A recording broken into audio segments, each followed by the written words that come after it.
Si vous êtes nouveau sur la chaîne, n'oubliez pas de vous abonner et d'activer la cloche de notification. On commence. Après le revers polémique contre Baki, Cédric Doumbé avait à cœur de vite remonter dans la cage.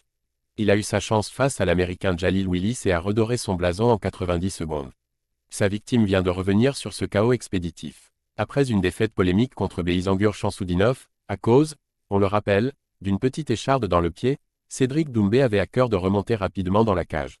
Orgueilleux comme il est, The Best ne pouvait pas laisser le doute s'installer dans l'esprit des fans, il ne pouvait pas laisser mourir la hype.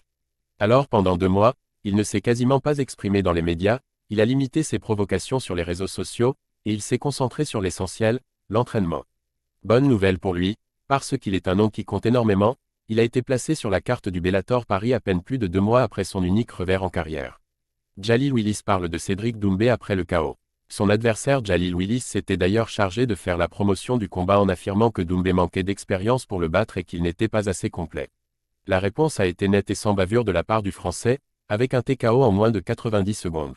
Sa victime a été interrogée sur la chaîne, le Talk Show, et elle a été honnête sur la vraie puissance de son bourreau. Mon gars, Cédric Doumbé est beaucoup plus puissant que ce que j'imaginais avant le combat. Dans le MMA tout le monde a un plan, jusqu'au moment où tu prends le premier coup. Ce n'est pas un mensonge, il est vraiment costaud. Il est vraiment très puissant. Je me souviens après le premier coup je me suis dit, mon Dieu. Point. Cédric Doumbé répète toujours qu'il a de la foudre dans les poings, qu'il peut faire dormir tous ses adversaires sur un coup bien placé. Et si certains voient ça comme de l'arrogance, les témoignages de ses adversaires et de ses partenaires d'entraînement montrent qu'il dit vrai. Il est né avec ce talent convoité par tous les combattants professionnels. Jalil Willis l'a compris dès le premier coup, ce qui a sans doute conditionné la suite de l'affrontement. Impressionné par la force de frappe de Doumbé, il a tenté de l'amener au sol, a été contré, puis envoyé au royaume des rêves. Tous les athlètes du PFL et du Bellator savent désormais ce qu'il faut absolument éviter avec The Best.